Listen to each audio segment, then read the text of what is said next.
Greetings, ladies and gentlemen. My name is Mangs, and I welcome you guys to another Mangs Monday. I guess I'm sort of spoiling you guys now, but I felt like making another one. Just don't think I'm gonna do this every week. Anyway, we have things to talk about, so let us get on with the show. In today's news and updates segment, I will talk about the upcoming translation patch for Fire Emblem 4. Yes, it's finally fucking coming around. I honestly believed we would go on forever without an improved translation patch, but I am so happy to say that the project, which was currently not going anywhere, has officially been revived. You can follow the progress over at a place called the Book of Holseti, which I will give you guys a link to in the video description.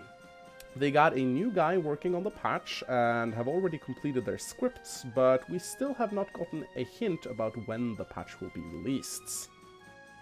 I've read through a lot of the script myself, and it's actually pretty darn good, and according to some of my Japanese-speaking friends, it is also very faithful to the original game, and includes a ton of dialogue that was either simplified or removed entirely, adding a ton of never previously seen dialogue back into the game. As a sort of side spoiler, I will be continuing my Fire Emblem 4 substitute run very soon, but I am strongly tempted to wait with the final parts until this patch comes out, as a translated Fire Emblem 4 ending is something that the community has never seen before, and I am extremely hyped for it!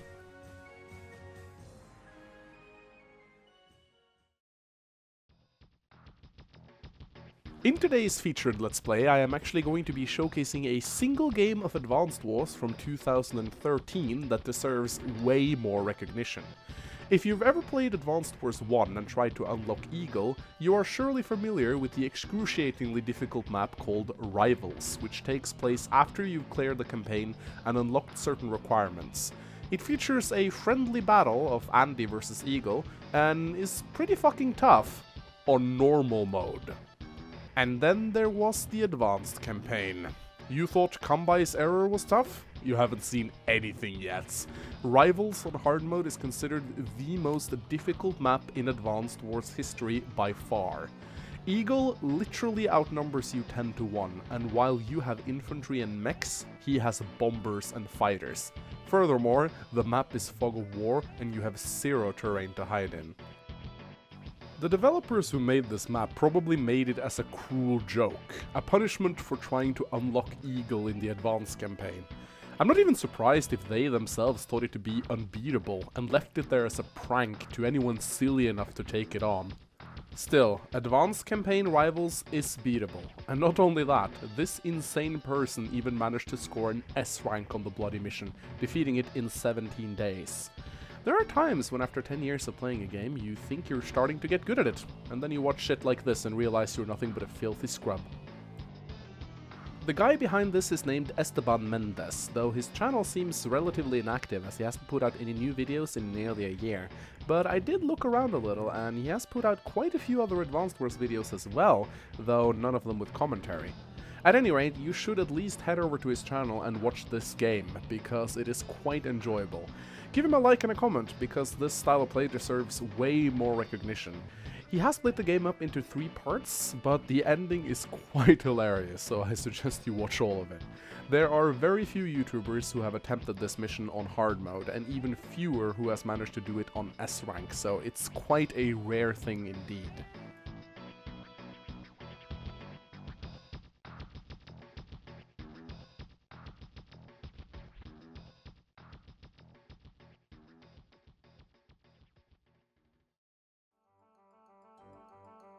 So we come to the part of the show where we're gonna highlight a funny comment, and this one comes in from, and God knows if I can pronounce your name, Weissebrau?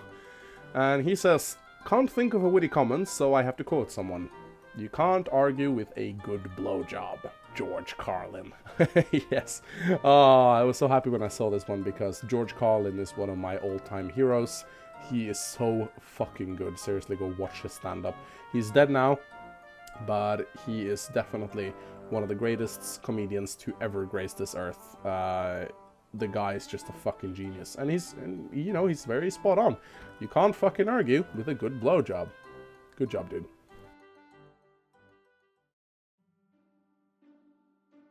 And then we come to the Fire Emblem Babe of the Week, and this time we are taking a look at a character who I initially didn't really care much for, but for whatever reason she's grown a lot on me.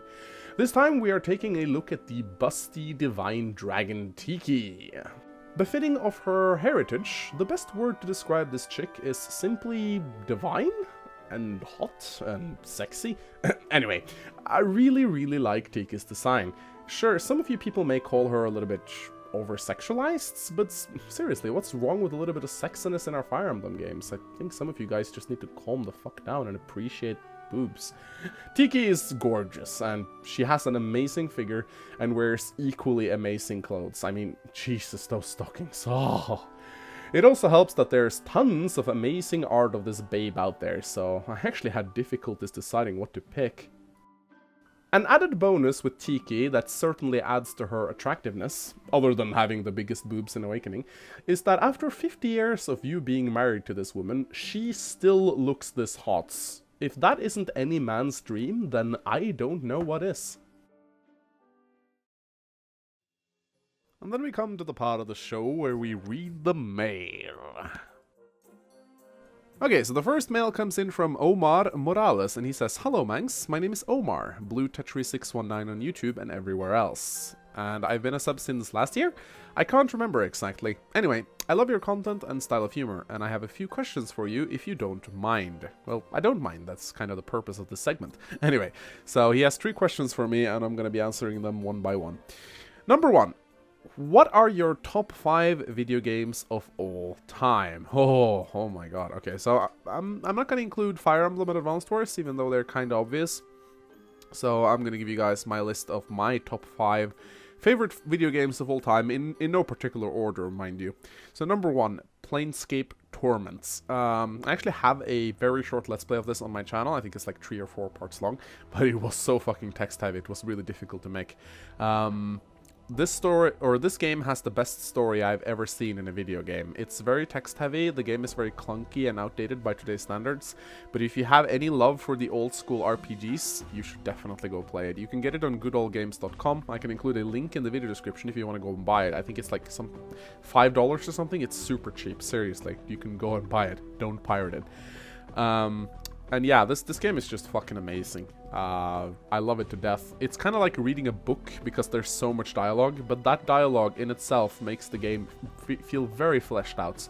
And there's really nothing I can say that will make the game justice other than try it, seriously. Number 2 is Dragon Age Origins. I also have a small Let's Play of that on the channel if you guys want to go check it out. And it's actually a Let's Play that I have plans of finishing one day. I think it's like 10 parts long or something right now. I really love the story in Dragon Age Origins. While the story isn't like super original by video game standards, it still has some soul to it, I feel, that the later installments of Dragon Age failed to capture. And I kind of feel like they don't really seem like Dragon Age at all to me. I've given them a chance, trust me, but there's something special about Dragon Age Origins. It's a really fucking good game. Although the combat is a little bit clunky, I still enjoy it. It's slow and tactical, and that's what I think combat in RPGs should be like. Number 3, Baldur's Gate. Yes, I know that it's technically 3 games, because there's like Baldur's Gate 1, 2, and then Throne of Baal, the expansion pack, but fuck it. I will consider it one game, because it's one story, one tale, and oh my god, Baldur's Gate is such a fucking great game. I also have a dual Let's Play of that with Zerul on my channel. I think we played like 15 parts or something of Baldur's Gate 1. And it's a really good game. It really is a journey. Again, it's a little bit old and outdated by today's standards, but again, if you are like me and you love the old school RPG games, they recently released a enhanced edition of Baldur's Gate on Steam. You can go pick that up. It's updated, so it runs very nice on new computers.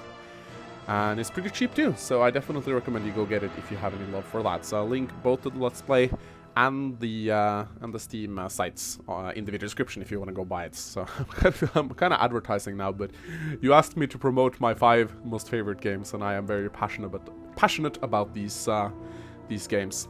Number 4. This is one that I actually played very recently, and it's called Brothers: Tale of Two Sons. It is... oh, this game. Oh, fuck this guy. This game is a masterpiece. It's a piece of art. I wanted to Let's Play it, but I'm not going to do that because honestly, this is not a game that you should watch a Let's Play of. Okay, I might end up eating my words because I do really want to Let's Play it. But the big shame about this game is that if you watch a Let's Play of it, you lose out on a lot. Not playing it yourself takes away a very important element to this game. It tells a story. It's a heartbreaking story. The ending will leave you in tears. Oh my god, that ending. I cried, for real. So it will bring forth so strong emotions in you if you play it. And don't you fucking dare spoil the ending in the comment section. I will ban you from the channel if you do that. Anyway, you can find the link to Brothers on Steam in the video description as well, so go buy it. Number 5. And this is a game that I don't really think you can get anymore, at least I haven't checked Good Old Games, I might be wrong, is Lords of Magic. Lords of Magic. It is a game that I played the shit out of when I was a kid. Now, this game isn't very good. I tried to play it again recently, and I must say that it has not aged well at all, but it's a turn-based strategy game. And it's set in a sort of a like Lord of the Rings inspired setting. You take turns, you move around on the overland map. It's kind of similar to Heroes of Might and Magic, where you like have an overland map and you have a battle sequence. Although that the battle sequences take place in real time, they're not turn-based, but the overland map system is turn-based. So yeah, Lords of Magic, I played the shit out of that when I was a kid. Holy fuck, I played it for like hours and hours for like 2 years straight. I wore out my fucking CD and I have to go to the store and buy a new one because it was all cracked up from overuse. So yeah, Lords of Magic. It's a very classic, iconic game with a lot of soul, but it's not a very good one. So if you do happen to find it, don't expect a lot. Alright, so on to the second question. If you were in charge of the development of Fire Emblem games, what would you implement? Holy shit, dude. Like, I could make an entire video based off that question. That is simply just too big of a question for me to answer in one mail segment. So instead, what I'm going to do is I'm going to just give you a list of 3 things I would include if I were to make a new Fire Emblem game, and 3 things that I would take away.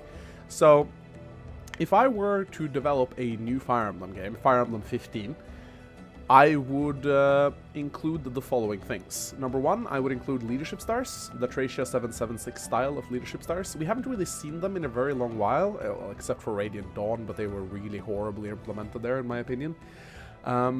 So I would really like to see leadership stars play a part in the game, not only on your main character and on the bosses, but I would also place them on certain classes, such as generals. I would give generals as a class 1 leadership star as a base, so that every single general in your army and in the enemy's army buff their respective team. So that would really change up your playstyle. You would actively hunt down generals, and it would also make a lot of sense. You know, a general, hence the name, you know, it makes sense that they're there to raise morale and command troops and shit. So I think that that would be a really cool way to make generals better units, and at the same time add a lot more depth. And I would make things like, for example, if you silence a units, then you take away their leadership stars temporarily. So for example, if you're facing off against a really tough boss, maybe a paladin, who has like 6 leadership stars, something crazy like that, you could have your caster silence him to temporarily remove his leadership stars and make the enemies a little bit weaker for the duration of the silence. Things like that would be really fucking cool. There's a lot of cool things you can do with leadership stars, and I really think that more games should implement them. I don't know if Fates have them. I don't think they have. Anyway, number 2, I would try to add a game with 2 generations and children, similar to Fire Emblem 4, because I really think that that should be done again. I think that the pair-up system in Fire Emblem 4 is the best attempt of a pair-up system that we have ever seen. In Awakening, the children were terribly implemented, and I hear rumors that Fates also have a very silly way of including children into the game. And I think if you want to do children, you have to do two generations, because it's not going to work otherwise. What are you going to do? Like, there has to be some sort of time travel shenanigans into the picture if you want to play with both generations at the same time. It just doesn't make sense. So I would really like that. And number 3, Gaiden chapters. Where the fuck are Jaden actually. Gaiden chapters. What the fuck happened to those? Like, we haven't seen Jaden. Oh, why am I saying Jaden? We haven't seen proper Gaiden chapters in a very long while now. We had those awful ones in Fire Emblem 11 that required you to, like, what was it? Lose units? I think Fire Emblem 12 did the Gaiden chapters pretty well. They had actual requirements to unlock them. But yeah, Gaiden chapters are amazing, and I really think they add a lot of replayability. And it's also really cool to have them be difficult to unlock. It also puts a little bit of pressure on you. You know, you have to complete this chapter in 20 turns if you want the game. I think stuff like that is really cool. So yeah, those are the 3 things that I would include. Leadership stars, 2 generations and children, and Gaiden chapters. Now for the 3 things that I would exclude. First, the avatar. The avatar has to go, guys. I'm sorry, but the avatar takes away from a lot of gameplay and story. I'm sorry. But the thought that you, or the notion that you have to include yourself in the Fire Emblem game is silly, and I think it really destroys the story. And the reason why it destroys the story is because as long as a avatar, or a personification of you, is in the game, that character has to be extremely bland and boring in order to appeal to as many players as possible.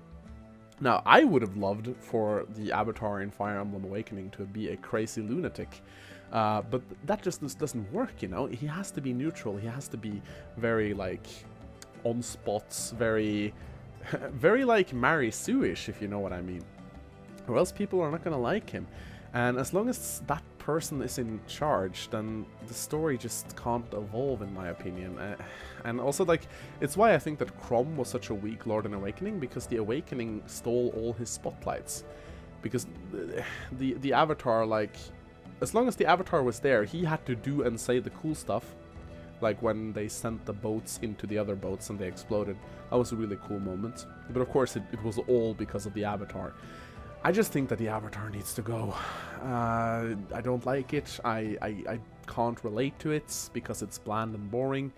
And I just think it takes away from the story as a whole. And the second thing that I would remove is the pairing system. I hate the pair-up system. It's really fucking annoying. Give me rescue back, please. The notion that 2 characters go and fight together 2 and 2 just seems silly to me. It just doesn't seem right. The fact that you can have one weak unit just stand behind another unit and be completely free from harm, it just, I don't know, there's something about it that just doesn't feel right. And I would like a game where you don't feel like you have to pair up your units, because the pair up mechanic is so good, you'd be crazy not using it, particularly on the higher difficulties. And I really miss my rescue system. I think that the rescue system is good, and it's coming back in Fates, but sadly it's a skill. I think you need to, like, have the skill to actually rescue someone. And number 3, reclassing. I fucking hate reclassing. The notion that you can take away a bow from someone, give them a fire tome, and now they're a mage! It's retarded, I'm sorry. It takes away all of the immersion from the game for me, when you can just fucking change a Pegasus Knight into a fucking warrior, or a fucking Draco Knight into a Dark Mage. It's stupid, and I don't like it. Give us branch promotions instead to give us a little bit more choice. So yeah, the reclassing system has to go. And those are the 3 things that I would exclude. So I hope that answered your question. Alright, so number 3. What's your opinion over the Super Smash Bros. Series? I think that the Super Smash Bros. Series are really fun as a party game, especially when people are drunk. The only problem with Super Smash is that there's always this one fucker who's a lot better than everyone else. And when he plays, he just destroys everyone, and it stops being fun, and nobody wants to play the game anymore. Super Smash is only fun as long as everyone is equally terrible, or if everyone is really good. Like, and of course I'm terrible at it, so I prefer to play with other terrible people. And it's fucking amazing to play with terrible people, because, you know, they don't pay attention, you pick up the baseball bat and you hit a home run on them, and then someone just comes behind you and hits a home run on you, and you laugh and you have a fucking amazing time. You're just knocking each other off the screen, and, you know, everyone's screaming and having fun. And everyone's just sitting ducks. It's so easy to hit people. But then, as I said, this one fucker who knows how to dodge, use his shield and roll around, comes in and he just beats everyone, and it's no more fun. So that's really the big problem with Super Smash. It's no fun when you're good at it. You have to suck at it to be good. At least that's my opinion. But yeah, as I said, great party game. Although I prefer games like Mount Your Friends, Mario Kart and stuff like that. But I can definitely have some fun with Super Smash, but not for a very long time. It loses its shine pretty quickly, in my opinion. Anyway, so thank you for taking the time to read this. I hope you have a wonderful day / afternoon / evening. It's actually more like nightfall right now. It's like 2 o'clock in the night. Anyway, never change, Mangs. Don't worry. I never will. Sincerely, Omar Morales, Blue Tetris 619. Alright, so we have time for one more mail, a short one. And this one comes in from Gonzame? Gunsemi. I don't know how to pronounce your name, dude. But he says, "Hey Mangs, I was wondering if you accept donations on your YouTube channel. Most other people do, and I figured that if someone wants to support you economically, it would be a good idea to let them do that. Thank you for reading this and have a wonderful day." Yeah, thank you. Thank you. It's nice of you to say that. But the answer is no. I do not accept donations on my YouTube channel, and I know there is a way to enable it, but I don't want to do that. And the reason is that I am already making money off ads on my videos, and I feel like accepting donations from my fans would kind of be double dipping in that regard. And honestly, if you have money to spare and if you want to give away money, give them to someone who needs them. There are plenty of charities out there who desperately needs your money. Charity Water, for example. Or you can donate them to cancer research. Like, my point is, I may not have a lot of money. In fact, I'm pretty poor. I work, in a kindergarten. It's not really well paid at all. But I live in Norway, one of the wealthiest countries in the world. I have 3 meals a day. I sleep in a soft bed, and I have a roof over my head, and I drive a car. I have the things that I need in life, and I wouldn't feel right accepting donations from you guys. Maybe if I were to stream one day, I would enable fan donations. Because I feel like streaming is something else entirely, because you're putting on sort of a show for people, and it's okay to take a little bit of money for that. But as long as I'm generating ad revenue of my YouTube videos, it feels just morally wrong for me to accept donations from you guys. Even though I know that some of you would probably give me something, no, it just wouldn't feel right. So I hope that answers your question, dude.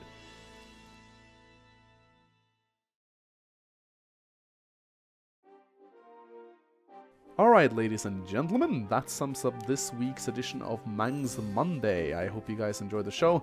I do put a lot of effort into it, so I would be really overjoyed if you would give it a like and a comment. It helps out the channel so much in more ways than you can imagine. And remember, you can send in fan mails at mangsandzerul@gmail.com. I try to read them all out, but naturally I don't get time for them all. So if yours are not read out, then I'm really sorry, but I do read them, and I do try to respond to the ones that I don't read out on the show. So yeah, that is that. I will be going now. Hope you guys will have a splendid Monday, and maybe the show will help you get through the rest of the week, because, well, I have a pretty tough week ahead of me at the very least. Alright, my name is Mangs, and I'll see you guys next time. Goodbye.